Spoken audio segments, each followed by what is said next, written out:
India में 10 में से 9 लोग कंपनी का प्रोडक्ट यूज करते हैं अपने डे टू डे लाइफ में। Lifebuoy, Lux, Pond's, Fair and Lovely, Bru, Kissan jam Hindustan Unilever companies बनाती है। क्या आपको पता है हिंदुस्तान यूनिलीवर इंडियन कंपनी नहीं है? ओह, कौन सी है ये हिंदुस्तान यूनिलीवर कंपनी? आज हम जानेंगे यह वीडियो में हिंदुस्तान यूनिलीवर के बारे में पूरा फंडामेंटल स्टडी करेंगे और समझेंगे क्या हम इस कंपनी में इन्वेस्टमेंट कर सकते हैं या नहीं।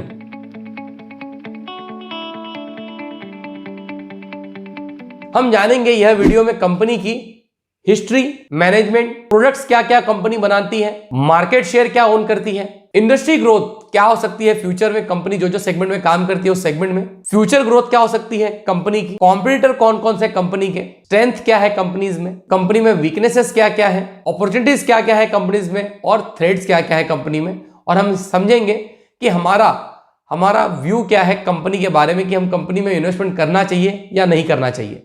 और फाइनेंशियल्स भी हम लोग समझेंगे इसी वीडियो में कंपनी का। HUL हिंदुस्तान यूनिलीवर स्टैब्लिश हुई 1931 में हिंदुस्तान वनस्पति मैन्युफैक्चरिंग कंपनी के नाम से, और फिर यूनिलीवर ग्रुप ने 1956 में अपने में इसको मर्ज कर लिया और कंपनी का नाम बदल कर रख दिया हिंदुस्तान लीवर लिमिटेड। फिर कंपनी ने 2007 में वापस कंपनी का नाम चेंज किया और चेंज करके रख दिया Hindustan Unilever limited. Hindustan Unilever एक ब्रिटिश कंपनी है, ब्रिटिश ओन कंपनी है, जिसमें 62% शेयर यूनिलीवर ग्रुप ओन करती है, जो ब्रिटिश कंपनी है। मींस यूनिलीवर, हिंदुस्तान यूनिलीवर की जो ओनर है वो एक ब्रिटिश कंपनी है यूनिलीवर। मैनेजमेंट की बात करें तो Sanjeev Mehta Indian business executive और चेयरमैन और मैनेजिंग डायरेक्टर है कंपनी के। संजीव मेहता एक चार्टर्ड अकाउंटेंट है। संजीव मेहता अक्टूबर 2013 में कंपनी के CEO और MD बने और 2018 में संजीव मेहता को एज ए MD अपॉइंट किया गया कंपनी में।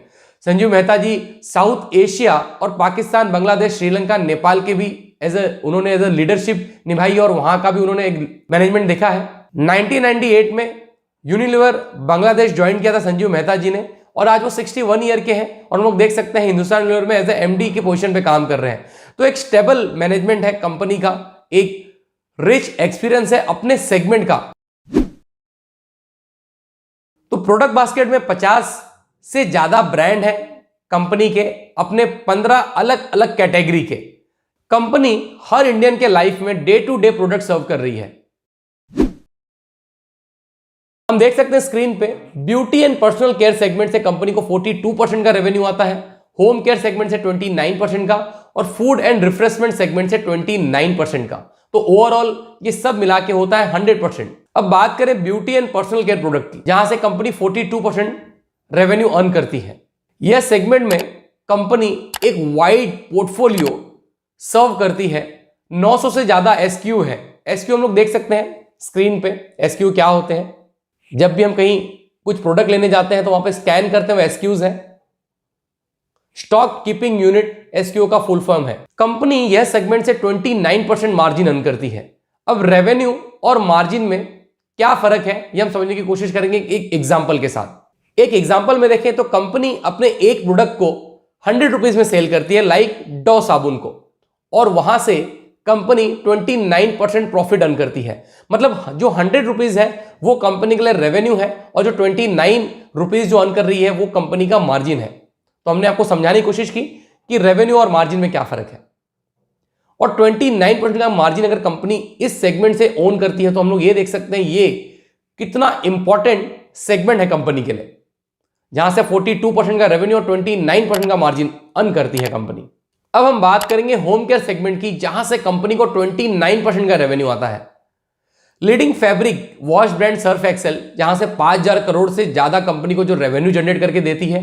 18% का मार्केट शेयर ओन करती है सर्फ एक्सेल और 14% रेवेन्यू कंपनी को वो पास ऑन करती है HUL को। अब बात करें, कंपनी के पास एक डाइवर्सिफाई पोर्टफोलियो है। ऐसे बहुत से प्रोडक्ट हैं जो कंपनी को 1000 से ज्यादा करोड़ का रेवेन्यू प्रोवाइड करते हैं। बात करते हैं 3 ब्रांड ऐसे हैं जो कंपनी को 2000 से ज्यादा करोड़ का रेवेन्यू प्रोवाइड करते हैं। 8 ब्रांड ऐसे हैं कंपनी के पास जो 1000 से ज्यादा करोड़ का रेवेन्यू प्रोवाइड करते हैं, और 9 ब्रांड ऐसे हैं कंपनी के पास जो 500 करोड़ से ज्यादा का रेवेन्यू कंपनी को प्रोवाइड करते हैं। कोविड-19 के बाद होम केयर सेगमेंट में काफी डिमांड देखने के लिए मिली। एक बूस्ट देखने को मिला होम केयर सेगमेंट में। कंपनी सेल करती है अपने प्रोडक्ट्स अलग अलग कैटेगरी में, मास प्रोडक्शन करती है कंपनी, और इस मास प्रोडक्शन कंपनी अपने ब्रांड को भी स्टैब्लिश करने की कोशिश करती है। अब हम बात करेंगे फूड एंड रिफ्रेशमेंट सेगमेंट की, जहां से कंपनी को 29% का रेवेन्यू आता है। फूड सेगमेंट 29% CAGR के साथ बढ़ रहा है और एस्टिमेशन है कि आगे भी ये 9 से 10% के CAGR के साथ बढ़ेगा। फूड जो सेगमेंट है इंडिया में 9 से 10% GDP में कंट्रीब्यूट करता है।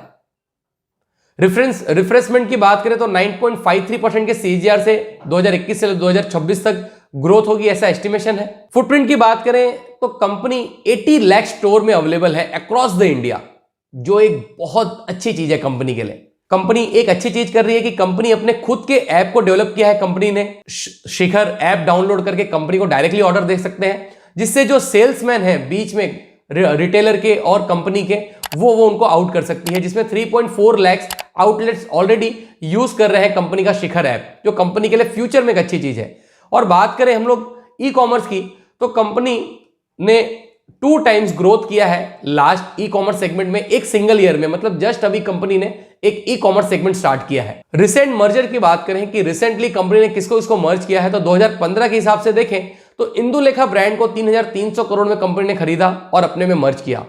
2020 में कंपनी ने वी वॉश जो ब्रांड है ग्लेनमार्क फार्मा का, उसे खरीदा। 2013 में वी वॉश स्टैब्लिश हुई थी। फीमेल इंटीमेट हाइजेनिक कैटेगरी में आती है और कंपनी अब ये HUL ओन कर रही है। 2020 की बात करें तो गैलोनेक्स स्मिथ कैंट कंज्यूमर हेल्थ केयर को कंपनी ने एक्वायर किया HUL में। GSK ओन कर रही है हॉर्लिक्स और बूस्ट को भी कंपनी ने HUL ने एक्वायर किया। प्रोडक्ट्स की बात करें तो कंपनी को 96% का जो रेवेन्यू है वो इंडिया से आता है और 4% का जो रेवेन्यू है वो आउटसाइड इंडिया से आता है। अब मार्केट लीडर की हम बात करते हैं कि कंपनी कौन कौन से सेगमेंट में मार्केट लीडर है। तो कंपनी अपने बहुत से सेगमेंट में मार्केट लीडर है। अब मार्केट शेयर की हम लोग बात करते हैं। Beauty and personal care product में कंपनी 50% से ज्यादा मार्केट शेयर ओन करती है इंडिया में, और ये जो ग्रोथ है ब्यूटी एंड पर्सनल केयर का 9.6% के CAGR से होगा 2021 से 2026 के बीच में, ऐसा एक एस्टिमेशन है। अभी होम केयर सेगमेंट की बात करें तो 90% से ज्यादा मार्केट शेयर HUL ओन करती है इंडिया में होम केयर सेगमेंट में, और जो इसका ग्रोथ रेट है वो 4.6% के CAGR से होगा फ्यूचर में, जिस तरीके का एस्टिमेशन है। HUL total market share 84% own करती है FMCG इंडस्ट्री में, मतलब जो टोटल 15 सेगमेंट में कंपनी काम करती है उस सेगमेंट में इस 15 सेगमेंट में कंपनी 84% का मार्केट शेयर ओन करती है, जो सबसे ज्यादा मार्केट शेयर है। अब बात करें हम लोग इंडस्ट्री ग्रोथ की। HUL अलग अलग सेगमेंट में काम करती है, और ग्रोथ की बात करें तो beauty and personal care 9.6% CAGR से ग्रो हो सकता है 2021 से लेकर 2026 तक। होम केयर सेगमेंट 4.5% के CAGR से ग्रो हो सकता है। फूड इंडस्ट्री है वो 10% के CAGR से ग्रो हो सकती है 2021 से लेकर 2026 तक। रिफ्रेशमेंट जो इंडस्ट्री है वो 9.53% के CAGR से ग्रो हो सकती है 2021 से लेकर 2026 तक, जैसे कि एस्टिमेशन है।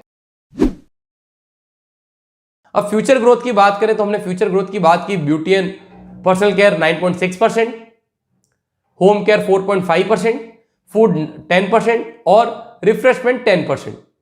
2021 से लेकर 2026 तक का डेटा हम लोग एक एस्टिमेशन है। अब बात करते हैं हम लोग कॉम्पिटिटर की। कौन कौन से कॉम्पिटिटर हैं जो कंपनी को कंपटीशन देते हैं। हम लोग स्क्रीन पे देख सकते हैं कौन कौन है जो HUL के लिए कॉम्पिटिटर है। म्यूचुअल फंड ने पास्ट मंथ में अपनी होल्डिंग बढ़ाई है HUL में, एक कंपनी के लिए अच्छी चीज है। कंपनी पे कर्जा जीरो है, डेट फ्री कंपनी है, कंपनी के लिए अच्छी चीज है। स्ट्रॉन्ग कैश फ्लो जनरेट कर रही है कंपनी अपने कोर बिजनेस से, और कैश फ्लो इंप्रूव हो रहा है लास्ट 2 साल से, ये कंपनी के लिए अच्छी चीज है। कंपनी का जो नेट प्रॉफिट है लास्ट 2 साल में वो इंप्रूव हुआ है, एक कंपनी के लिए अच्छी चीज है। बुक वैल्यू पर शेयर लास्ट 2 साल में कंपनी का इंप्रूव हुआ है, ये भी कंपनी के लिए अच्छी चीज है। कंपनी के प्रमोटर ने अपनी जो होल्डिंग है वो 0 प्लेज रखी है, मतलब अनप्लेज है होल्डिंग, ये भी कंपनी के लिए अच्छी चीज है। FIs और FPIs कंपनी में स्टेक अपनी बढ़ाते जा रहे हैं, और कंपनी एक मार्जिन बढ़ाते हुए जा रही है। हम लोग देख सकते हैं किस तरह से मार्जिन बढ़ाया कंपनी ने, और जो सुपरस्टार इन्वेस्टर है वो भी कंपनी में अपनी स्टेक्स बढ़ाए हुए हैं। अब बात करते हैं कंपनी के वीकनेस की। म्यूचुअल फंड ने डिक्रीज की है क्वार्टर ऑन क्वार्टर बेसिस पे अपनी होल्डिंग कंपनी में। जो कैपिटल है उसको अच्छी तरीके से कंपनी यूज नहीं कर पा रही है। Return on capital employed last 2 साल से कम हुआ है। जो नेट कैश फ्लो है वो डिक्रीज हुआ है, एक अच्छी चीज नहीं है कंपनी के लिए। वीक मोमेंटम है प्राइस में, शॉर्ट टर्म और मीडियम और लॉन्ग टर्म में। सेल्स का जो फिगर है वो काफी अच्छी तरीके से नहीं बढ़ा है, हम लोग देख सकते हैं अच्छी तरीके से। कंपनी का जो शेयर्स है वो बाई जोन में ट्रेड कर रहा है, अलग अलग ब्रोकर्स के रडार पे। कंपनी का जो पी है और बुक वैल्यू है वो फेवरेबल है अभी कंपनी के हिसाब से, मतलब कंपनी में इस प्राइस पे हम लोग इन्वेस्टमेंट कर सकते हैं। ब्रोकर ने एक पॉजिटिव रेटिंग दी है कंपनी को। एक वीकनेस दिखा सकता है मानसून के हिसाब से, और जो स्टॉक का पी है वो 40 के ऊपर है और स्टॉक 52 वीक लो पे ट्रेड कर रहा है। हम देखेंगे फाइनेंशियल्स कैसे हैं कंपनी के। अब देखें तो कंपनी 5,42,638 करोड़ की कंपनी है। कंपनी का अगर देखें तो जो पी है वो 64 का है, मतलब 40 के ऊपर हमने बात की थी।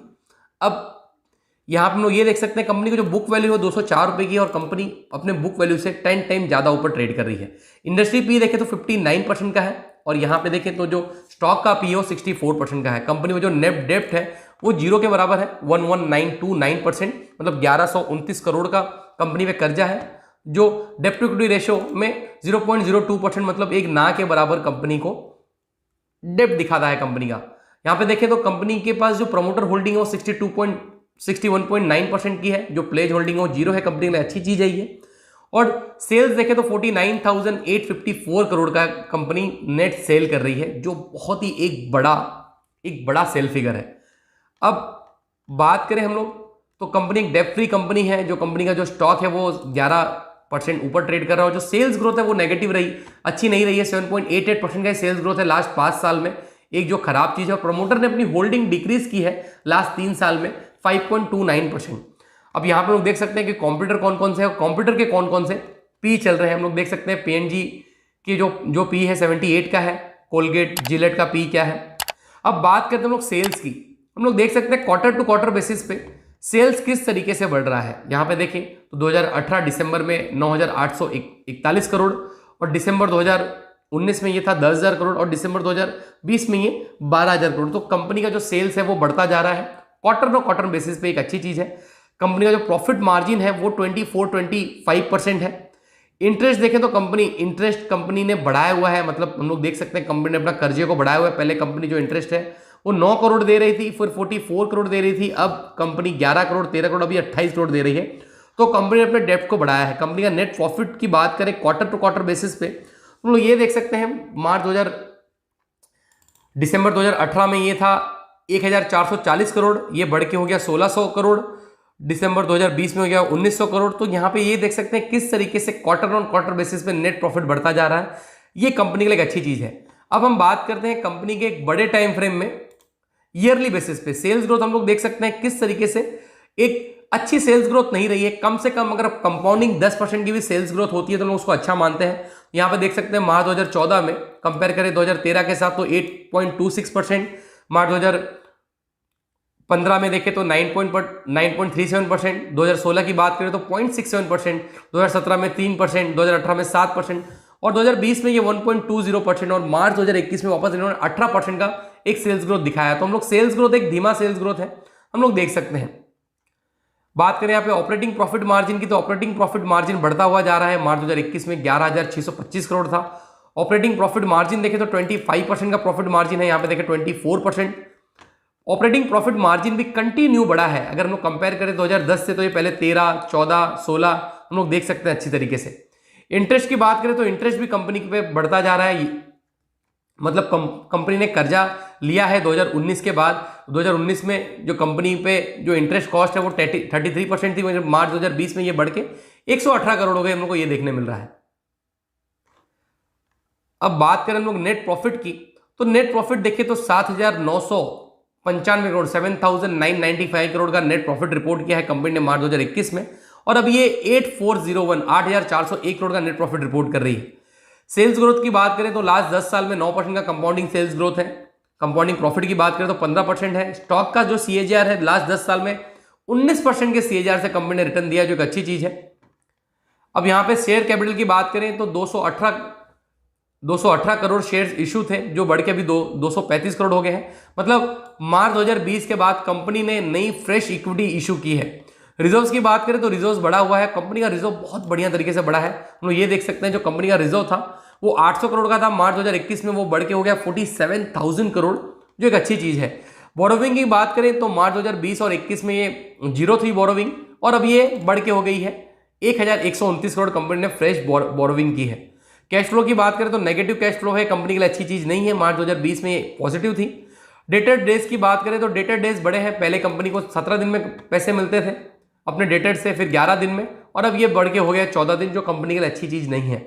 शेयर होल्डिंग पैटर्न की बात करें तो मार्च 2000 प्रोमोटर की बात करें तो यूनिलीवर जो ब्रांड है वो कंपनी में 67.19% का मार्केट शेयर ओन करती थी, ये अब घटा के उन्होंने कर दिया 61.90,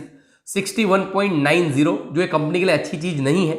FIs की बात करें तो FIs ने कंपनी में होल्डिंग बढ़ाई है, पहले ये कंपनी में 11% ओन करते थे, अब ये कंपनी में 15% ओन कर रहे हैं। और DIs ने भी अपनी होल्डिंग बढ़ाई है, जो कंपनी के लिए अच्छी चीज है। जिस कंपनी का एवरेज मार्केट शेयर 84% है, अपने 15 अलग अलग सेगमेंट में काम करती है कंपनी, और वहां पे 84% एवरेज मार्केट शेयर ओन करती है। 85 ईयर से ज्यादा कंपनी को हो चुके हैं, कंपनी के पास एक क्लियर और बढ़िया मैनेजमेंट है, कंपनी ने अच्छी तरीके से अपने आप को स्टैब्लिश किया है इंडिया में। देखिए तो 80 लाख से ज्यादा दुकानों पे कंपनी आज काम कर रही है, और कंपनी कोई भी प्रोडक्ट अगर लॉन्च करे तो उसे 7 दिन में हर अपने डीलर्स के पास पहुंचा देती है, हर अपने डीलर के पास पहुंचा देती है। तो कंपनी के पास एक बहुत बढ़िया स्ट्रेंथ है कि कंपनी कोई भी प्रोडक्ट अगर लॉन्च करती है तो कंपनी को उसको इजी टू रीच वो कंज्यूमर के पास पहुंचा सकती है। अगर बात करें तो ऐसी बहुत सी और कंपनी है जो HUL के पैरल पे काम कर रही है। हमको HUL जैसी कंपनी में जरूर इन्वेस्टमेंट करना चाहिए, कम से कम 10 से और 20 साल के लिए। और हम लोग देख सकते हैं कि HUL आपको बढ़िया रिटर्न देगी, और पहले भी HUL ने काफी बढ़िया रिटर्न दिया है। अगर इसके पहले आपको नहीं पता था कि Dove, Lux, Rin, Surf Excel Hindustan Unilever company बनाती थी, और Hindustan Unilever company Indian company नहीं है, ब्रिटिश कंपनी है, तो जरूर इस वीडियो को अपने फ्रेंड और रिलेटिव के साथ भी शेयर करें कि ये नॉलेज उन तक भी पहुंचे और वो भी इस कंपनी में इन्वेस्टमेंट कर सके। नमस्कार, धन्यवाद।